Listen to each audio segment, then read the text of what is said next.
J'utilise le micro, est-ce que vous m'entendez bien là? Oui. Donc moi l'objectif c'est qu'on puisse pendant à peu près 3 quarts d'heure effectivement parler rémunération, parler package salarial, sachant que mon intervention porte davantage sur comment ça se passe de parler rémunération et des codes posés et quand je serai dans le contexte de recherche d'un premier emploi. Et je sais que, par contre, il y a aussi des gens qui sont en recherche de stage, parmi vous, des étudiants qui sont en deuxième année, qui sont en recherche de stage ou d'alternance. Il y a pas mal de choses qui sont également utiles dans ce contexte-là. Mais moi, je vais vous parler davantage par les rémunérations dans le cadre de votre recherche d'emploi.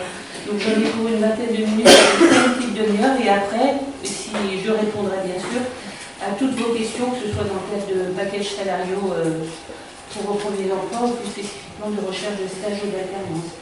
Donc moi je fais partie de l'entreprise des groupes Johnson & Johnson, donc là aussi je vais plutôt vous parler de pratiques d'entreprise et de comment ça se passe dans une entreprise et vous parler un peu de ce qui peut être différent dans des contextes de recrutement un peu différents, notamment quand vous passez par un cabinet, comment ça se passe, quand vous passez par une entreprise plus petite que Johnson & Johnson, comment ça se passe. L'objectif, c'est vraiment de vous permettre de comprendre un petit peu mieux ce que ça peut être et ce que ça veut dire en termes de rémunération, de vous donner quelques clés pour vous permettre d'en parler avec des futurs recruteurs, des futurs employeurs et de vous donner effectivement quelques conseils sur comment traiter cette question-là, comment poser, discuter de cette question-là.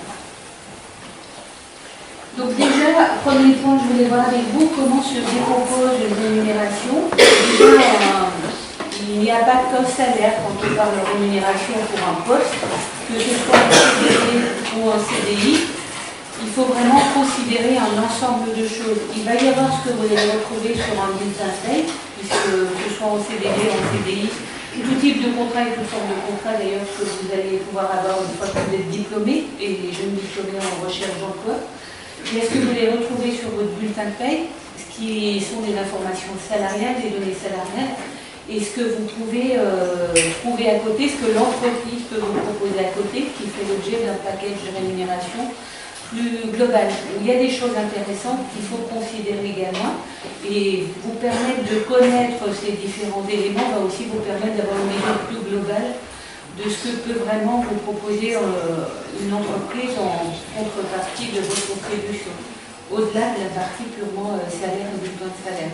Donc mon vocabulaire, il va malheureusement être un peu RH, je suis désolée, mais effectivement là on rentre dans des données un peu techniques et un peu de technicité RH. S'il y a des choses qui vous posent pas trop, n'hésitez pas à me poser la question à me couper. Donc déjà, ce qui décompose une rémunération, premier volant, le plus important, première partie, c'est évidemment la partie salaire. Donc c'est vraiment là ce que vous allez retrouver sur un bulletin de salaire. Sachez que les données dont vous allez discuter, que ce soit avec un cabinet ou avec une entreprise, vont toujours être des données brutes. On vous parlera toujours de chiffres en données brutes. Donc ensuite, pour le ramener à ce que vous allez toucher en bas de ligne et un salaire net, il va falloir enlever un certain nombre de cotisations, et notamment les plus importantes étant ce qu'on appelle les charges salariales. Alors là, si vous êtes en stage, si vous êtes en alternance ou si vous êtes en poste, c'est un peu différent, puisque les stages sont aujourd'hui assez faiblement chargés, pas du tout chargés jusqu'à 436 € que vous devez savoir, et après chargés quand même, donc, mais beaucoup plus faiblement qu'un contrat. Donc au-delà des 436 € obligatoires pour un stage de 3 mois qui est du net pour vous, qui est vraiment ce que vous allez toucher à la fin de votre période mensuelle, tout le reste, que ce soit du montant en stage, en alternance ou en contrat, va être chargé. Aujourd'hui en France, il faut enlever à peu près 24% au montant brut pour arriver au montant net que vous avez touché. Donc en règle générale, quand on vous parle de salaire dans une entreprise également, ou quand vous allez voir des offres d'emploi, les postuler, aller commencer à discuter, que ce soit avec des cabinets ou des entreprises, bien souvent on parle brut annuel. Donc sachant que dans un montant brut annuel, il faut vraiment comprendre tout ce que ça inclut. Donc après, si vous, pour vos calculs, vous pouvez, par mois, pour savoir effectivement, pour gérer votre budget, en général, vous allez ramener à une rémunération mensuelle pour savoir effectivement quel va être le budget disponible pour le mois. Donc ça, il faut savoir déjà si l'entreprise va vous payer sur 12 mois, sur 13 mois, sur 14 mois. C'est d'une entreprise à l'autre, d'un groupe à l'autre, ça change. Et ça, c'est vraiment davantage lié, c'est vraiment la politique salariale de l'entreprise, c'est le choix de l'entreprise. Donc ça peut être très divers d'une entreprise à l'autre. Donc il y a toujours une partie fixe, donc payée sur 12, 13 ou 14 mois. Dans beaucoup de cas maintenant et dans de plus en plus de situations, notamment sur des métiers marketing-vente, il peut y avoir des parts de variables qui vont se rajouter. Des variables, l'objectif d'un variable est quand l'entreprise fait le choix de rajouter une part variable à la rémunération, c'est l'objectif de motiver, de fidéliser ses salariés et aussi de reconnaître la performance individuelle, vraiment les réalisations, la contribution individuelle des salariés. Il peut y avoir une part variable individuelle vraiment liée à vos résultats, à vos objectifs, vos performances. Ça, c'est souvent le cas de postes commerciaux, par exemple. Il peut aussi y avoir une part collective liée à des résultats d'entreprise, à des résultats en termes de chiffre d'affaires, en termes de comptabilité de l'entreprise. Et si l'entreprise collectivement atteint l'objectif, il y a une partie qui est reversée dans le cadre d'une part variable aux salariés.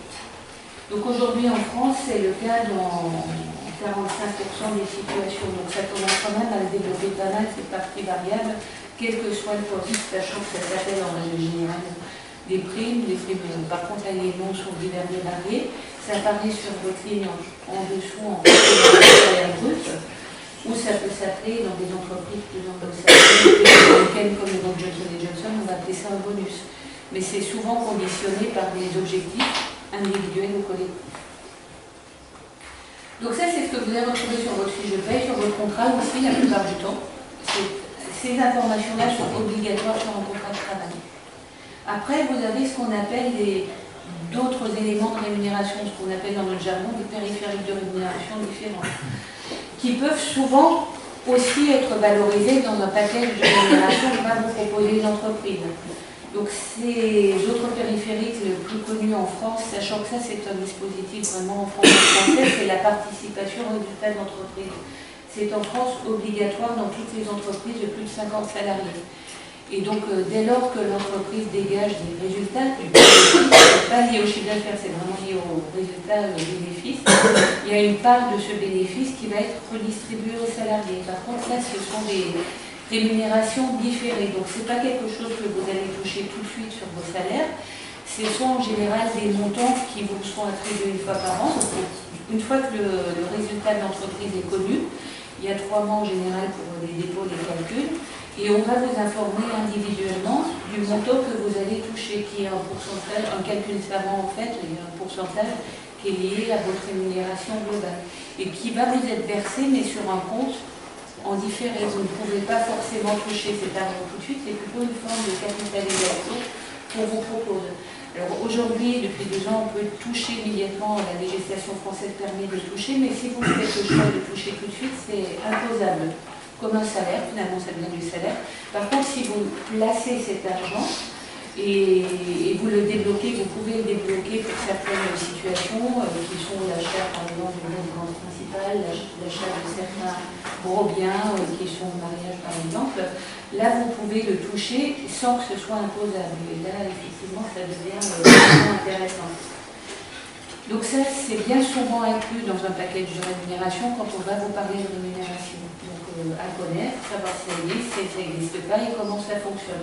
Quand c'est placé, c'est en général placé sur ce qu'on appelle des PE ou des PERCO, des plans épargne entreprise ou des plans épargne retraite. Ça ne va peut-être pas vous parler tout de suite, mais sachez qu'aujourd'hui, il y a des entreprises qui proposent des systèmes plus ou moins intéressantes mais souvent intéressant aussi sur le long terme. L'objectif de ces compléments de rémunération-là, c'est vraiment de fidéliser les collaborateurs. Il peut y avoir aussi ce qu'on appelle des systèmes d'intéressement. Là, c'est plus proche de ce que je vous présentais dans les parts variables, dans les rémunérations, dans les systèmes de primes. C'est souvent assez proche. Et quand il n'y a pas de part de variable, bien souvent, il peut y avoir l'intéressement dans une entreprise. Ça fonctionne un peu de la même façon. C'est souvent conditionné à des objectifs, soit individuels, soit collectifs. La plupart du temps collectifs quand même. Et c'est versé si effectivement le pari est tenu et que l'objectif est atteint. Et là, les versements sont en général annuels aussi, contrairement aux primes, où là, ça peut être trimestriel, ça peut être tous les quadrimestres, ça peut être c'est assez variable.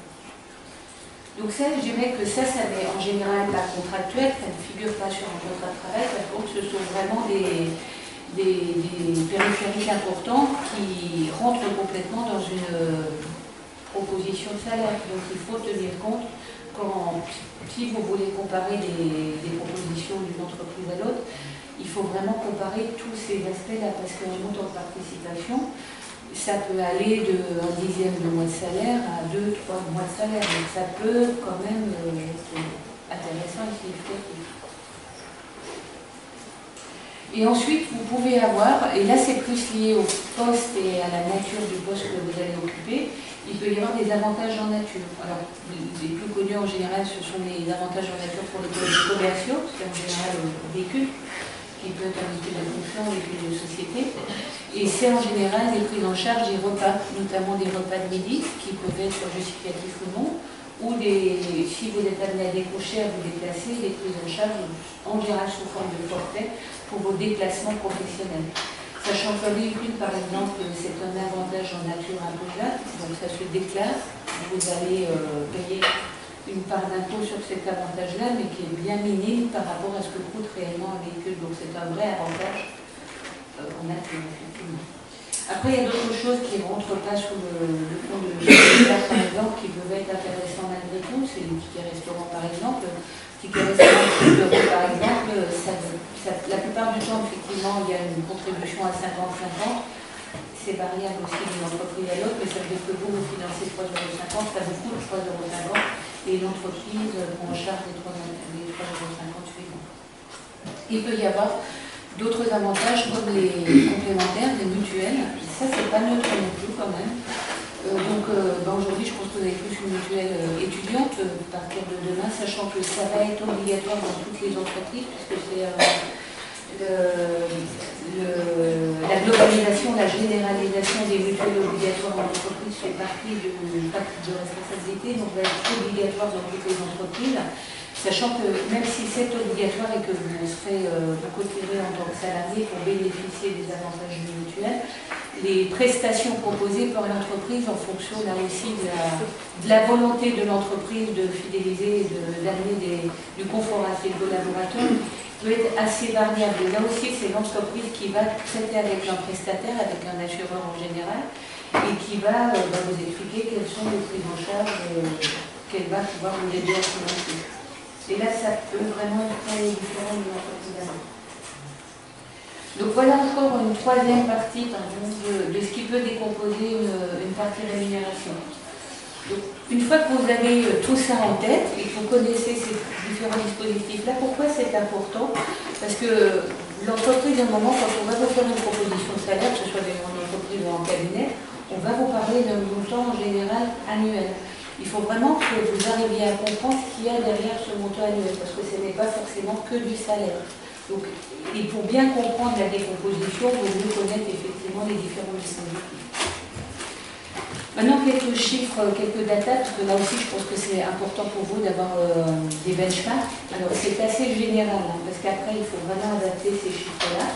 Mais aujourd'hui, en source 2014, le niveau de salaire d'un jeune diplômé, de cursus grande école, puisque vous faites partie quand même des populations, vous avez la chance de faire partie des populations qu'aujourd'hui sont les plus privilégiées pour l'accès à l'emploi.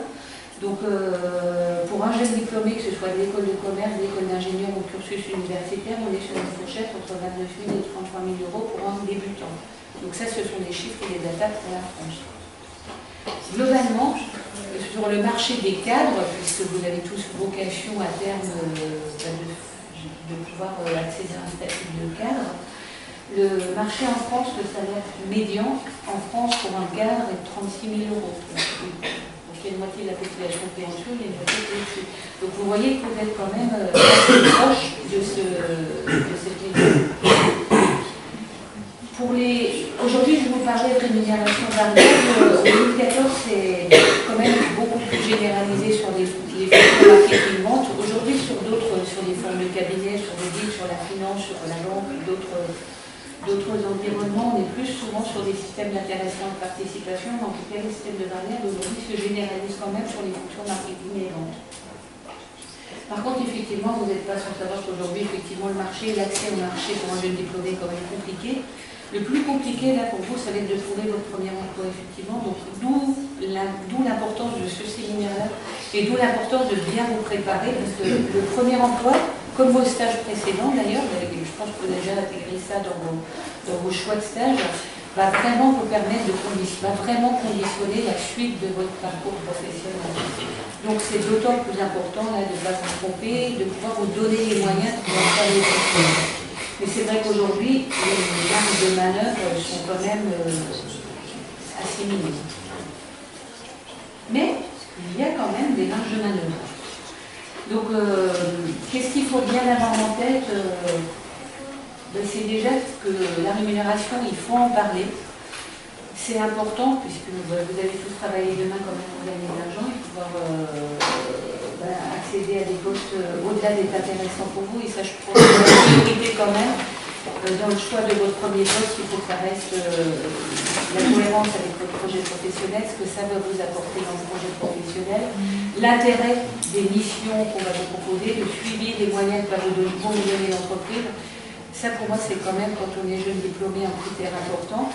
Ceci étant dit, l'aspect rémunération, il est important aussi et il faut savoir en parler. Et savoir en parler de la façon la plus professionnelle possible. Donc, qu'est-ce qui va pouvoir faire la différence et qu'est-ce qui est pour vous un vrai atout? Vous avez la chance d'être en école de commerce. L'école de commerce vous prépare quand même très bien à la professionnalisation et va vous permettre d'arriver sur le marché de l'emploi avec beaucoup d'atouts et avec un discours déjà beaucoup plus professionnel et avec une connaissance de l'entreprise qui est déjà plutôt bonne au travers de vos stages. Donc ça veut dire que si vous avez eu la chance d'avoir fait 3 stages à la fin de votre cursus, que j'espère pour vous, quand je dis stage, c'est des stages longs de 6 mois, ça c'est vraiment le top et l'idéal parce que ça vous donne vraiment de la matière à revendre. Parce que malgré tout, et même pour des jeunes diplômés, aujourd'hui le contexte est tellement dur que même pour des jeunes diplômés, l'entreprise va avoir besoin d'être rassurée et de pouvoir miser quand même sur ce que vous avez démontré en termes de capacité, mais aussi en termes de compréhension de l'entreprise, en termes de résultats, au travers de vos stages. Donc tout ce que vous pouvez valoriser lors de vos entretiens ou sur vos CV, en stage, en expérience, en projet professionnel, si vous avez participé à d'autres projets, que ce soit dans le cadre de l'école, ou de façon en associatif, en auto-entrepreneur, tout ce que vous avez pu acquérir en termes de savoir-faire, n'hésitez vraiment pas à le valoriser sur un CV. Et si vous avez encore la possibilité de faire des choses, que ce soit l'associatif, c'est super important, c'est quelque chose pour des jeunes diplômés qui est important. La qualité des stages, c'est vraiment super important. Dès que vous allez accéder au 2e, 3e, 4e poste, ça ne sera plus, vous pourrez même voter de votre CV. Mais là maintenant, ça fait vraiment partie des critères qui sont super importants. C'est la solidité de votre projet professionnel qui va vous permettre de négocier. Donc alors pour pouvoir négocier, il faut savoir d'où on part et il faut savoir quelle est sa cible, quel est votre objectif. C'est comme tout objectif qu'on se fixe, il faut avoir une idée précise de ce qu'on veut pour pouvoir y arriver.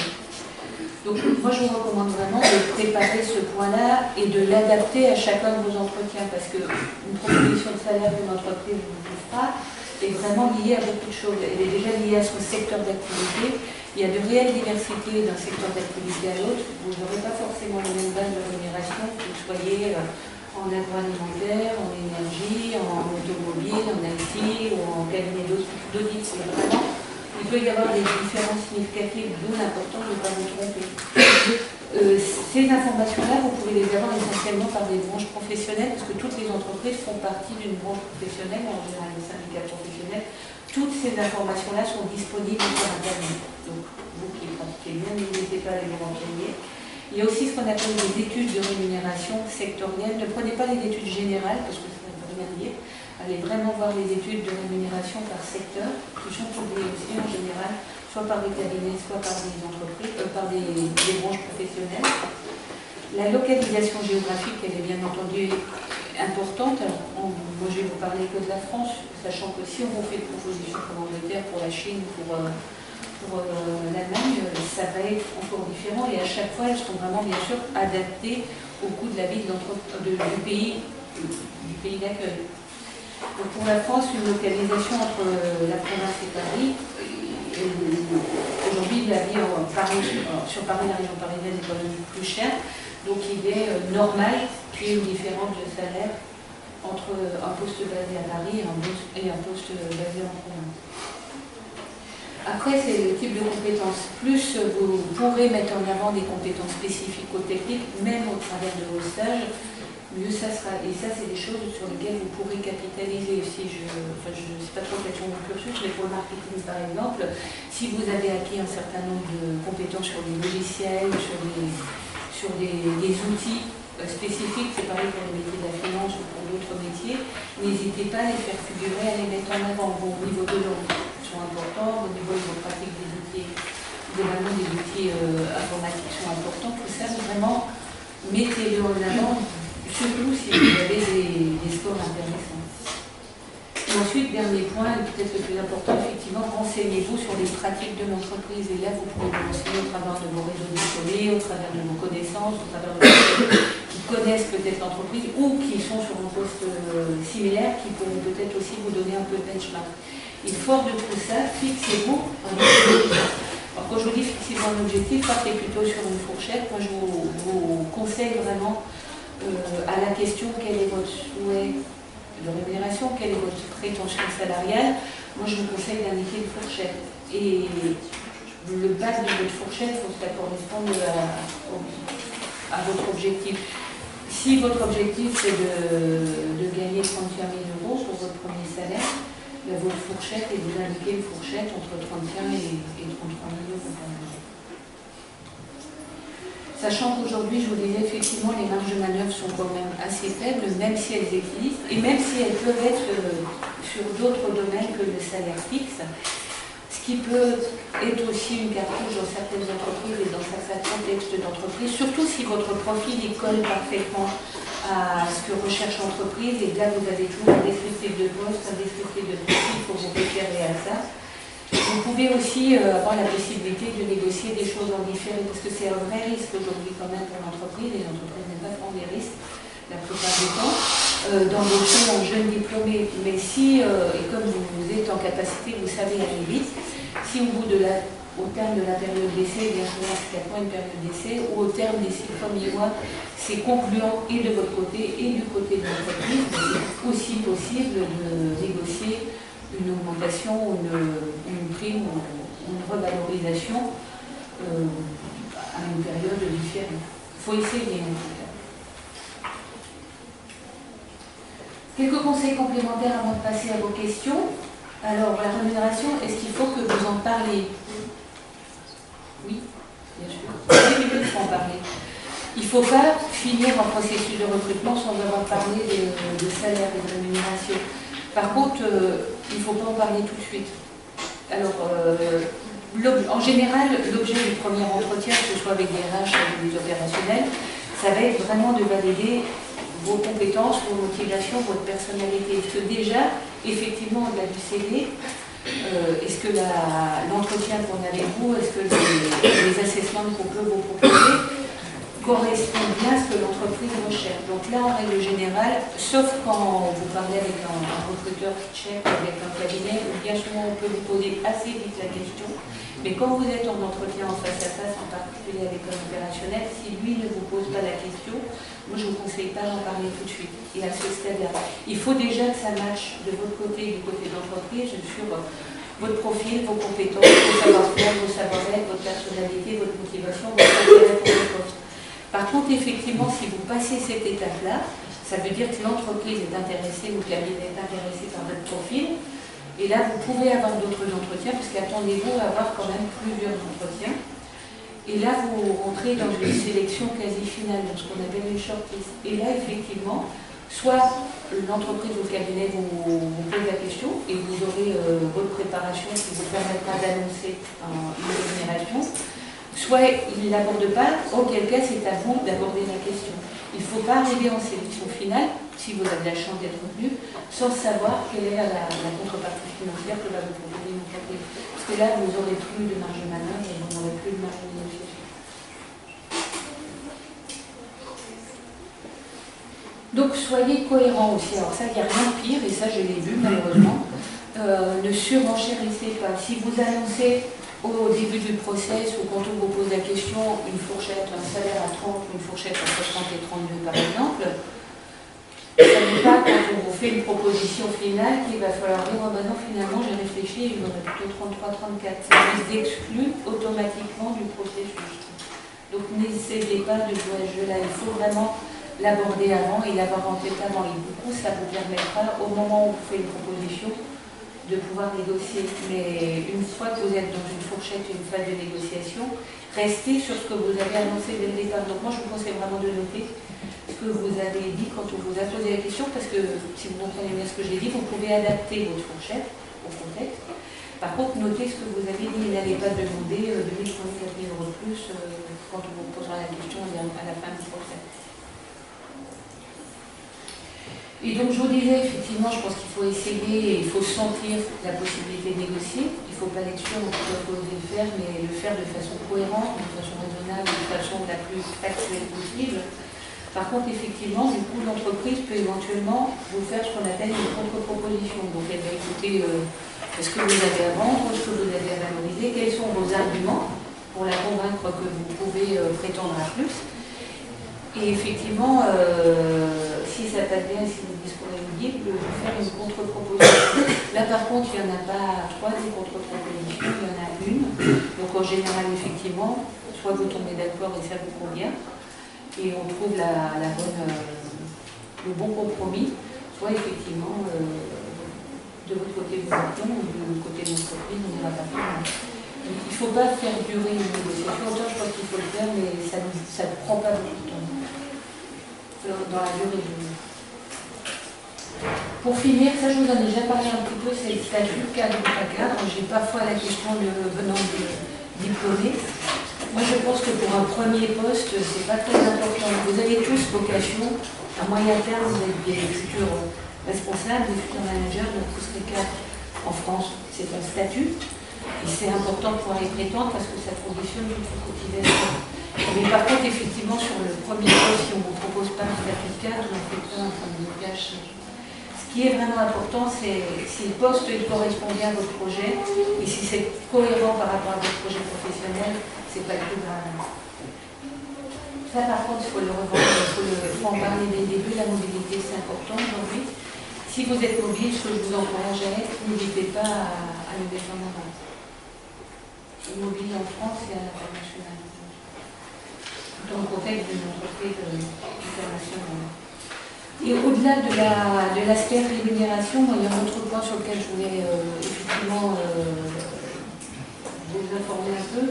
Renseignez-vous aussi dans les questions à poser en fin de cursus, notamment en entretien où vous êtes en shortlist, c'est vraiment renseignez-vous sur les moyens que l'entreprise met à votre disposition, va vous proposer en termes de formation, en termes d'intégration, en termes de développement. Là aussi, c'est tellement important ce premier poste pour la suite de votre cursus, et ça me semble important au-delà du critère financier de savoir effectivement quels sont les moyens que l'entreprise peut vous proposer pour vous aider à vous développer, à vraiment vous accompagner dans votre formation, parce que vous allez continuer d'apprendre quand même, et quels moyens effectivement, et qu'est-ce que l'entreprise est prête à vous fournir en termes de moyens pour vous former, pour vous développer. Donc ça, c'est vraiment un peu poser la question. Et ça, c'est un élément qu'il faut prendre en considération si vous avez la chance de pouvoir comparer plusieurs propositions de salaire. Du coup, moi j'ai terminé avec ce que je voulais partager avec vous. Donc là, si vous avez des questions, n'hésitez pas.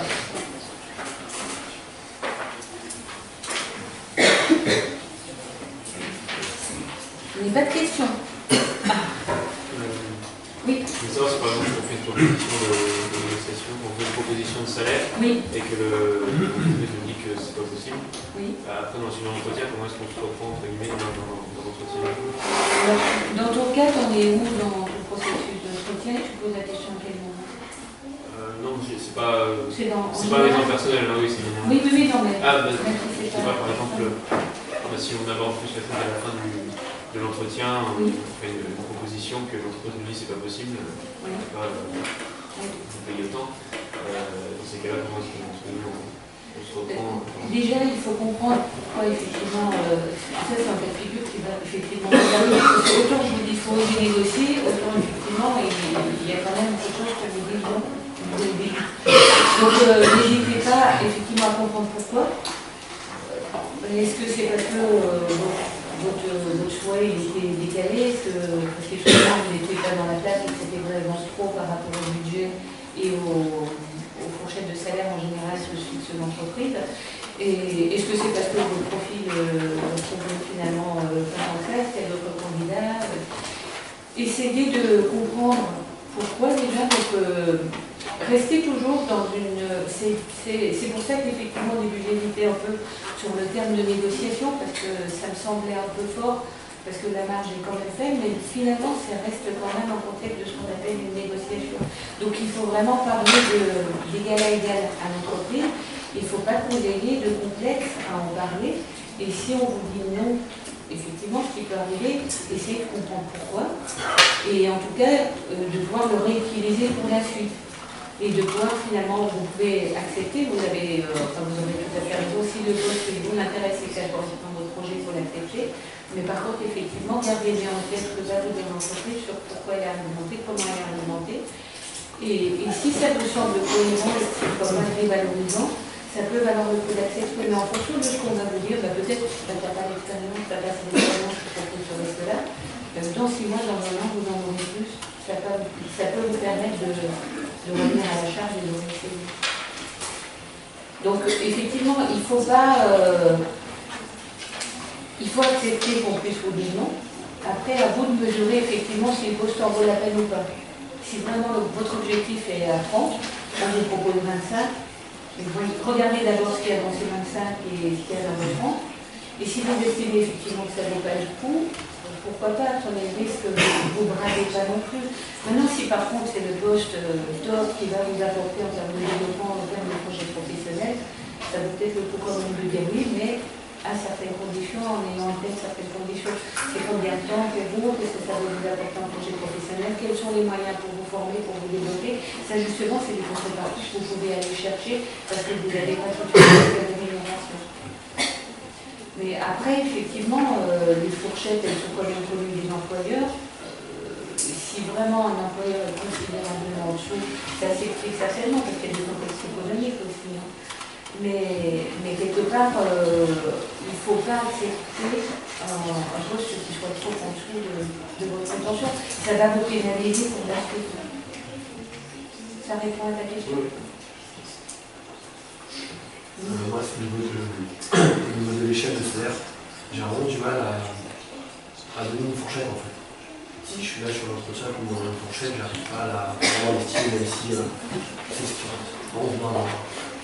Même si je sais ce qui rentre en compte au niveau de la situation de l'expérience, au niveau du lieu, la moyenne des salaires de l'entreprise, j'ai du mal quand même avec l'échelle. Comment est-ce qu'on peut vraiment essayer de la... Concrètement, comment est-ce qu'on peut réussir à créer cette échelle? Là, il n'y a pas un chiffre clé et un chiffre magique, hein. Il faut vraiment reprendre tout ce que tu m'as cité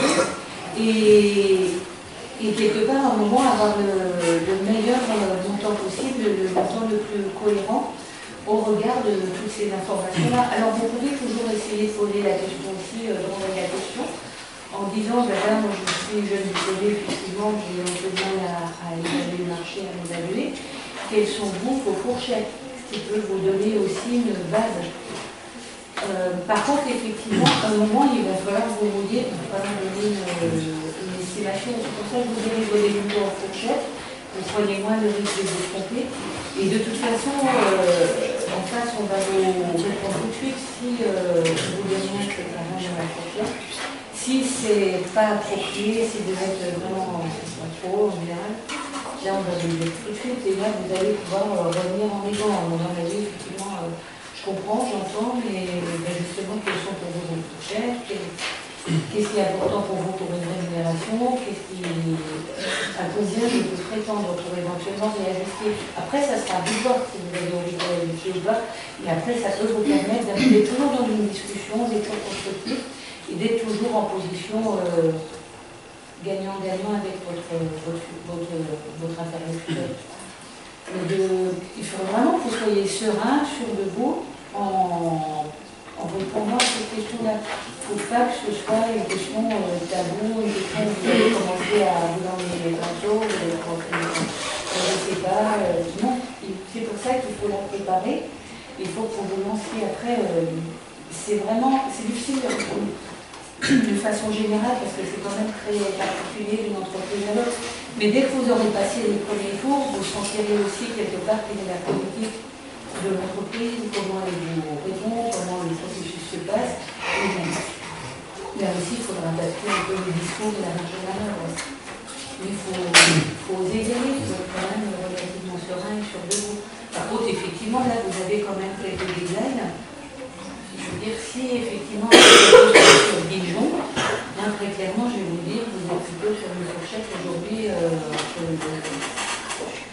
en fonction, après, je ne connais pas forcément bien votre secteur d'activité, un cabinet d'audit, c'est pas pareil qu'une petite entreprise, mais pour moi, et un poste commercial, c'est pas forcément pareil qu'un poste commercial, parce que les postes de commerciaux, par exemple, les fixes sont souvent moins élevés, mais les parts variables sont plus importantes.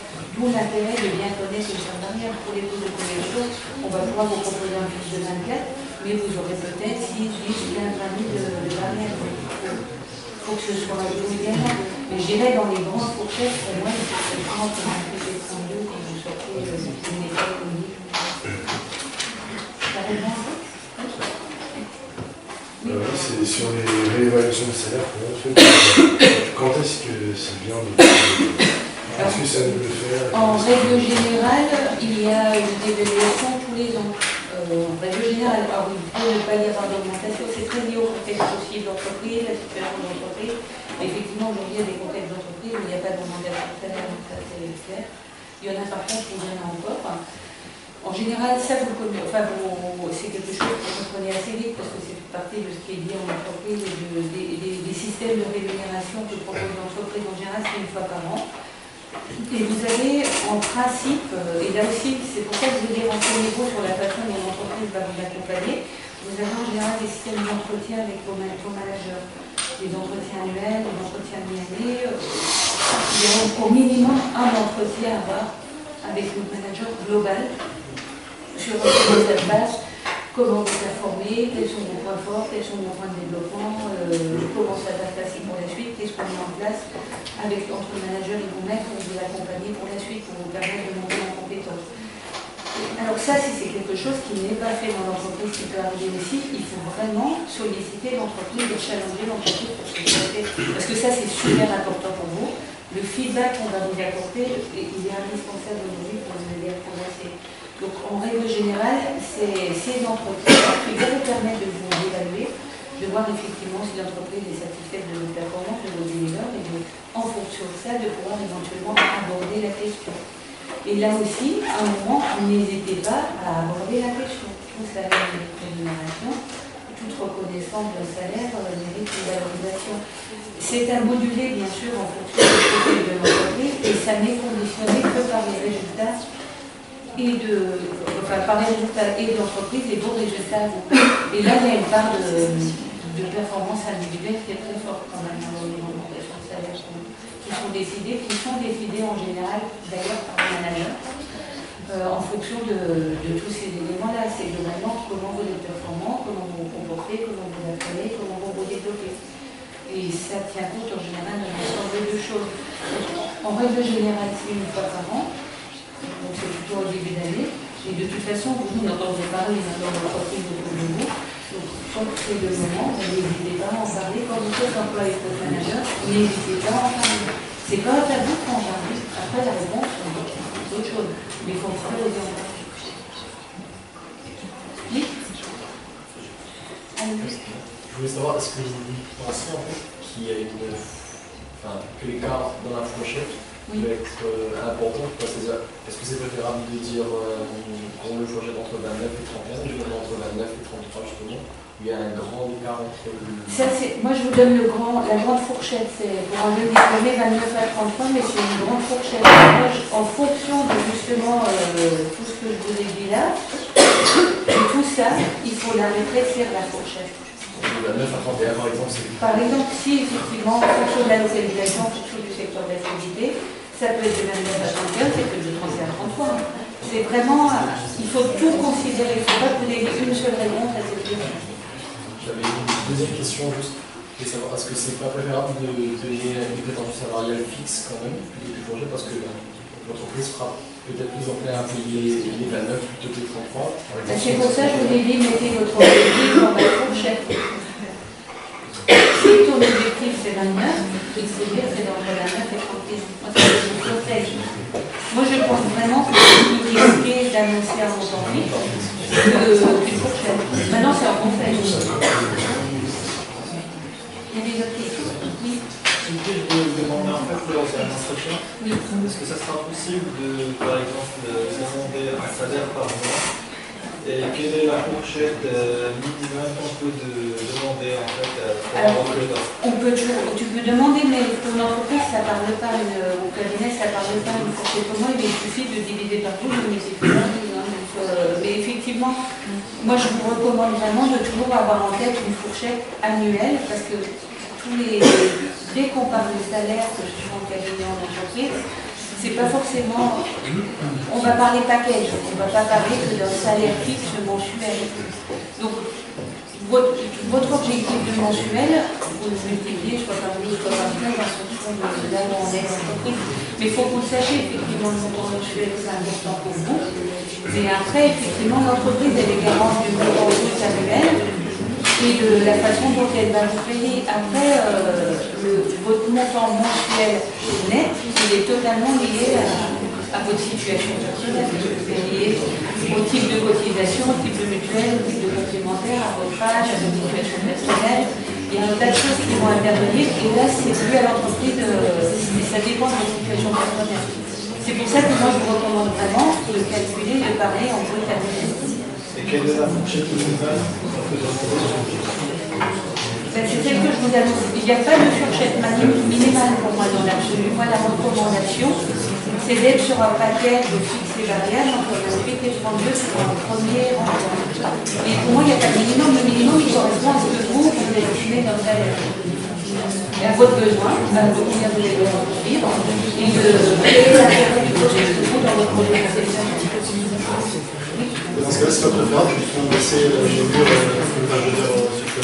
d'embaucher, de laisser mettre sa fourchette, attendre que justement il y ait en fait les 6 mois de début là, et à l'issue de ces 6 mois, on discute justement de un plan de négociation par rapport à et justement Oui, tout à fait. Donc on n'est pas obligé de négocier en fait le salaire à la fin, on peut faire à une suite à faire en fait. De toute façon, vous avez oublié les négocier. Oui, donc enfin, je veux dire, vaut mieux peut-être alors laisser dire à son enfant, et à ce moment-là, voir le travail que c'est, et justement si c'est tout le temps. C'est aussi une possibilité, ça va dépendre de ce qu'on vous propose, de l'organisation qu'on propose et de comment vous portez derrière. Mais ça peut aussi être une option. Après, on prend le risque qu'on vous dise que si moi je suis quelque chose, c'est pas obligé d'aller. Moi, c'est vraiment très con. Alors que si c'est abordé au moins avant, votre manager, quelque part, il aura en tête que pour moi, vous allez en faire. Mais il faut vraiment sentir les choses et voir quel est le niveau quel est pour vous la place du poste et quel est le niveau de dialogue que vous avez avec l'entreprise. Et en fonction de ça, il faut faire petit schéma. C'est pour ça que c'est comme une négo. Ça dépend des parties en présent et ça dépend des enjeux qui mettent les deux parties. Il y a une différence entre oser poser la question et être non et n'avoir que ce critère-là en tête. Je pense que c'est pas un critère et surtout ne le mettez pas en avant comme étant votre critère de choix. Parce que ça peut être rédhibitoire. D'avoir un jeune diplômé qui n'est intéressé que par l'argent, ça ne va pas être côté, mon entreprise, c'est rédhibitoire. Ce qui va intéresser l'entreprise, c'est les compétences que vous pourrez apporter de savoir-faire, et c'est ça qu'elle va ensuite financer. Mais par contre, je trouve que ce n'est pas sain non plus de ne pas en parler et de ne pas oser essayer. Parce qu'au pire, on dit oui. Non, mais dans ce cas, c'est mieux de faire justement la période d'essai. Comment ? Le mieux pour ça, c'est de faire la période d'essai, en fait, pour négocier. Enfin, demander le salaire. Alors ça, non. Si vous n'en avez pas, alors au 6 mois encore, je veux dire non. Mais par contre, si vous n'en avez pas du tout abordé et que vous vous dites, attends, je ne parle pas du tout, je n'exprime pas le souhait, et à la fin du période d'essai, je mets ça un peu l'image est peut-être un peu forte, mais je mets plutôt sous la gorge de mon employeur en lui disant maintenant je veux. Ça, je ne conseille pas de faire. Même si on peut dire, on se dit, dans le premier entretien, on nous dit, payez comme un Français peut payer, et justement, à l'issue des 6 mois de période d'essai, on en discute. Ça, par contre, voilà. peut-être que vous en avez parlé. Parler au premier, ça c'est un premier. Oui. Ok, bah, du coup, je vais vous libérer pour la suite, pour pas trop m'embêter.